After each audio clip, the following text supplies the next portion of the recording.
మిత్రమా, కొన్ని లక్షల పరిచయాలు ఉండొచ్చు, కొన్ని వేల స్నేహాలు ఉండొచ్చు, కొన్ని వందల బంధాలు ఉండొచ్చు మిత్రమా. పదుల్లో ప్రాణబంధాలు ఉండొచ్చు. ఒక్కరు మాత్రమే ఉంటారు. ఆ ఒక్కరు నీ హృదయంలో కొలువై ఉంటారు నేస్తమా. ఆ హృదయంలో ఉన్నవారు నీ జీవితంలో నీ పక్కన లేకపోతే మిగతాదంతా శూన్యమే. ఎన్ని ఉన్నా, ఎంత ఆస్తి ఉన్నా నీ మనసంతా నిరాశే తప్ప ఆనందం అనేది నీ జీవితపు అంచుల్లో కూడా కనపడదు మిత్రమా. అదే ప్రేమకున్న విలువ. ప్రతి బంధంలో ప్రేమ ఉంటుంది. నీ హృదయంలో దాచుకున్న ప్రేమకు మాత్రమే అంత విలువ ఉంటుంది మిత్రమా. పుట్టుక మాత్రమే తెలిసిన ప్రేమకు చావు తెలియదు. కాదంటావా నేస్తమా. శ్రీ కనకదుర్గమ్మ తల్లి ఆశీస్సులతో జ్యోతిష్యం చెప్పబడను. ప్రేమ, పెళ్లి, ఉద్యోగం, ఆరోగ్యం, వ్యాపారం, సంతానం, భార్యాభర్తల మధ్య సమస్యలు, చెడు ప్రయోగాలు, ఇంకా ఎటువంటి సమస్యలకైనా 100% పరిష్కారం చేయబడను. నమ్మకంతో ఫోన్ చేయండి. 100% ఖచ్చితమైన పరిష్కారం దొరుకుతుంది. గురూజీ గోవిందరాజు గారి ఫోన్ నంబర్ 7337226830. ఒక్క విషయాన్ని గుర్తించుకో మిత్రమా. ఒంటరితనం బంధాలని కోరుకుంటుంది. ఎంత భారమైనా సరే భరిస్తాను అంది. బంధాలన్నిటినీ కలుపుకుంది. బాధ్యతలన్నీ ఒక్కసారిగా మీద పడ్డాయి. కొన్ని రోజులు ఇష్టంగా భరించింది. కష్టాలు మొదలయ్యాయి. బ్రతుకు భారమయ్యింది. చెయ్యందించే తోడు ఒక్కటి లేదు. ఏమైనా అంటే కావాలనుకున్నావుగా భరించు అని వెక్కిరిస్తున్నాయి. ఆ బంధాలు ఒక్కొక్కటిగా భారాలు దించుకోవడం మొదలుపెట్టింది. అలా మొత్తం భారాన్ని దించేసుకుంది. ఆ మనసు అప్పటికే అర్థమైంది. మనం కావాలని వెళ్ళకూడదు, మనల్ని కావాలని వచ్చిన వారిని వదలకూడదు అని. మన అని మనం అనుకుంటే సరిపోదు మిత్రమా. వాళ్ళు కూడా మన వాళ్ళని అనుకుంటేనే ఆ బంధం బలపడుతుంది. అర్థమైందనుకుంటా మిత్రమా. అందరూ నా వాళ్ళే అనుకోవడం మూర్ఖత్వం. ఎందుకంటే నీ ముందు మాట్లాడే మాటను చూడకు, నీ వెనుక మాట్లాడే మాటను విను. నీ అంచనా నీ ఊహకు అందనంతగా ఉంటుంది. మన బలహీనతల వల్ల బలంగా మార్చుకొని ఉన్న క్యారెక్టర్ని చంపి లేని క్యారెక్టర్ని సృష్టిస్తుంది మిత్రమా. చెప్పేది వాళ్ళది తప్పు కాదు, వాళ్ళ నైజమది. నమ్ముతారు కదా. వాళ్ళ మూర్ఖత్వం మనం క్షమించేస్తాం కదా. అదే మన అమాయకత్వం నేస్తమా. కాదంటారా మిత్రమా. ఆత్మీయులు అనుకున్న వాళ్ళే నమ్మక ద్రోహులైతే పిరికివాడు కృంగిపోతాడు. అదే ధైర్యవంతుడు వాళ్ళ ముసుగులు తొలగిపోయినందుకు ఆనందపడతాడు. గెలిచేందుకు మరింత పోరాడతాడు. లైఫ్ ఈజ్ ఏ రేస్ మిత్రమా. Own it. ఒక్క విషయాన్ని గుర్తుంచుకో. మనం ఎవ్వరికీ కనిపించకుండా దాచుకోవాల్సింది మన కన్నింటిని. అందరికీ కనిపించేలా ఉంచాల్సింది మన చిరునవ్వుని. మన నవ్వును చూసి ఇష్టపడే వాళ్ళకంటే అసూయపడే వాళ్ళే ఎక్కువ మిత్రమా. మన కన్నీళ్లను పోగొట్టే వాళ్ళకంటే వాటితో దాహం తీర్చుకునే వాళ్ళే ఎక్కువ. ఆ అవకాశం వారికి అస్సలు ఇవ్వకండి మిత్రమా. కురిసిన వానికి స్వార్థం లేదు, పండే పంటకి స్వార్థం లేదు. నింగికి నేలకి లేని స్వార్థం మధ్య మనకి మనిషికెందుకు. పుట్టినప్పుడు పట్టుకురాడు, పోయేటప్పుడు పట్టుకుపోడు. మూడనాళ్ళ ముచ్చట కోసం మోసాలెందుకు నేస్తమా. ఈ ద్వేషాలన్నీ కూడా ఎందుకు. ఒక్కసారి అర్థం చేసుకో మిత్రమా. నమ్మినోడిని కొట్టడానికి ఆయుధం అవసరం లేదు, నమ్మకం మీద కొడితే చాలు కదా. సాక్ష్యం లేని గాయం కనపడని దెబ్బ కొట్టేయచ్చు మిత్రమా. భోజనంలో విషం పడితే ఎంత ప్రమాదమో, చెవులో విషయం పడితే కూడా అంతే ప్రమాదం మిత్రమా. తినే భోజనం గురించి ఎంత జాగ్రత్తగా ఉంటామో వినే మాటల గురించి కూడా అంతే జాగ్రత్తగా ఉండాలి. కొన్నిసార్లు మన చెవులు గ్రహించే మాటల వల్ల మన స్వభావం మారిపోవచ్చు. అందుకే వీలంత వరకు కూడా మంచి మాటలు వింటూ ఉండండి.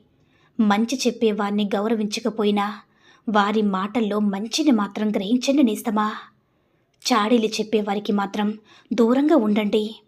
ఎందుకంటే రేపు మీ గురించి ఇంకొకరికి చెడుగా చెప్తారు. కాస్త అర్థం చేసుకో మిత్రమా. మనం పుట్టినప్పుడు మనల్ని ఎవరు వచ్చి చూశారో మనకి తెలియదు. మరణించాక మనల్ని ఎవరు చూడ్డానికి వస్తారో కూడా మనకి తెలియదు. కాబట్టి మనం బ్రతికి ఉన్నప్పుడు మనతో ఉన్న వాళ్ళని మనసారా ప్రేమించండి. ప్రేమ, ఆప్యాయత, అనురాగాల్ని పంచండి మిత్రమా. ఎక్కడెక్కడ ఏమేమి జరుగుతున్నదో అక్కడక్కడ అది అవసరమై ఉంటుంది. ఎవరెవరికి ఏది ప్రాప్తిస్తుందో వారికి అది అవసరమై ఉంటుంది. కాబట్టి ప్రతి చోట ప్రతి వారికి ఏదేది జరగాలో, ఏదేది ఇవ్వబడాలో అది జరుగుతూనే ఉంది నేస్తమా. అది ఇవ్వబడుతూనే ఉంది. దేని గురించి ఎవ్వరి గురించి దేనికి ఎవ్వరికీ చింత అవసరం లేదు నేస్తమా. ఒక ఇంట్లో కుటుంబ సభ్యులు పరస్పరం ప్రేమ కలిగి ఉండకపోతే ఎన్ని విద్యుత్ దీపాలు ఉన్నా వెలుతురు లేనట్లే. ఈ భావం ప్రపంచమంతా విస్తరించాలని, దేశ దేశాల మధ్య అంతరాలు తొలగి ఐకమత్యం ఏర్పడాలని ఆ భగవంతుణ్ణి ప్రార్థిద్దాం. మిత్రమా, బంధం అనేది మనసులోకి ఒకసారి వస్తే మనసు నుంచి వెళ్ళాలని ఆలోచన రాదు. కానీ అలా వెళ్ళాలని ఆలోచన వస్తే బంధంగా రాలేదు. కాలయాపన కోసం మాత్రమే మనసుకి బంధం ప్రాణంతో సమానం నేస్తమా. మనిషి జీవితంలో తాను బ్రతికిన గొప్ప స్థానం తల్లి గర్భంలో ఉన్న 10 నెలలు. ఎందుకంటే అక్కడ ఏ మనిషి తప్పు చేయడు. ఎంత చీకటి ఉన్నా భయం వేయదు. దేని మీద ఆశ ఉండదు. నాది అని స్వార్థం ఉండదు నేస్తమా. ఎప్పుడూ ప్రశాంతంగా ఉండేది కూడా తల్లి గర్భంలో మాత్రమే. అందుకే మనిషిని చూసిన గుడి తల్లి గర్భం, మనిషి చూసిన దైవం తల్లి ప్రేమ మాత్రమే నేస్తమా.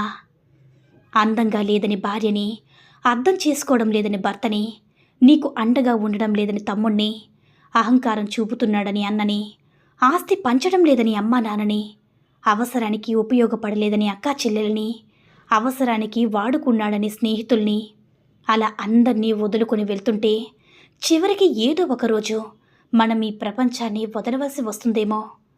ఒక్కసారి ఆలోచించి మిత్రమా. ప్రేమించిన వారికి బహుమతులకి బదులు కొంత సమయాన్ని ఇవ్వండి. మీ జీవిత భాగస్వామిని సంతోషంగా ఉంచండి. జ్ఞాపకాల్ని క్రియేట్ చేసుకోండి. బహుమతులు కాదు మిత్రమా శాశ్వతం, జ్ఞాపకాలు కదా. కాస్త అర్థం చేసుకోండి. మిమ్మల్ని చులకనగా చూసేవారి నుంచి, పరిష్కారం లేని గొడవల నుంచి, మీ విలువ తెలియని వారి గురించి, మీ మనసును కష్టపెట్టే విషయాలకి ఎంత దూరంగా ఉండగలిగితే అంత ఆరోగ్యంగా ఉంటారు నేస్తమా. రక్త సంబంధమైన ఇంట్లో వాళ్ళ గురించి బాధపడుతున్నామంటే ఒక అర్థం ఉంది. ఏ సంబంధం లేని మన జీవితంలోకి మధ్యలో వచ్చిన వారి గురించి ఆలోచిస్తున్నామంటే వారిపై దాచుకోలేనంత ప్రేమైనా ఉండాలి, లేదా వాళ్ళు ఎక్కడ దూరం అయిపోతారన్న బాధైనా ఉండాలి. అవునా నేస్తమా.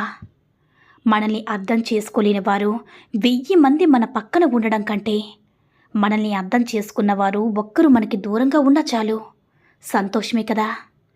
మిత్రమా, ఎదుటి వ్యక్తి నీపై తన అభిప్రాయం చెప్తే వింటేనే కదా తెలుస్తుంది.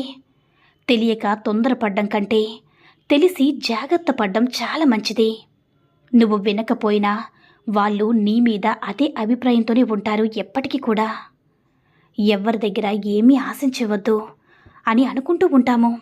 కానీ మనం ఎక్కువగా ఇష్టపడిన వాళ్ళ దగ్గర నుంచి మనకు తెలియకుండానే ఎంతో కొంత ఆశిస్తూ ఉంటాం కదా. ఇది నిజమే కదా నిస్తమా. మిత్రమా, మిమ్మల్ని కోరుకునే స్త్రీ తెలిపే 6 ముఖ్యమైన సంకేతాల గురించి తెలుసుకుందాం. 1. మీతో అవసరం లేకపోయినా మాట కలపడానికి ప్రయత్నిస్తుంది. మీరంటే ఆమెకి ఎంత ఇష్టమో తెలియచేయడానికి స్నేహితుల ద్వారా సందేశాలను పంపిస్తూ ఉంటుంది. 2.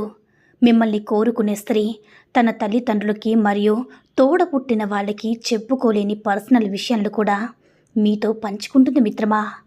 3. మీతో మాట్లాడుతున్నప్పుడు ఆమెలో ఏదో తెలియని ఆనందం కలుగుతుంది. ఏదో సాధించిన ఫీలింగ్ ఆమెలో కనపడుతుంది మిత్రమా. 4. మిమ్మల్ని కోరుకునే స్త్రీ ఒంటరిగా మీతో ఎక్కడికైనా రావడానికి సిద్ధపడుతుంది. ఇతరుల్ని అస్సలు పట్టించుకోదు. 5. మీరు కష్టాల్లో ఉన్నప్పుడు ఆర్థిక సహాయం చేస్తుంటుంది. ఇచ్చిన డబ్బుని తిరిగి ఎప్పుడు కూడా అడగదు నేస్తమా. 6. డబుల్ మీనింగ్ వచ్చేలా మీతో జోక్ వేస్తూ ఉంటుంది. మీతో నవ్వుతూ పదే పదే ఆ మాటల్ని రిపీట్ చేస్తూ ఉంటుంది. అర్థమైందా మిత్రమా? ఈ వీడియో నచ్చినట్లయితే లైక్ చేసి షేర్ చేయండి. మరిన్ని వీడియోస్ కోసం మన ఛానల్ని సబ్స్క్రైబ్ చేసుకుని మాకు మరింతగా సపోర్ట్ చేయండి. ధన్యవాదములు.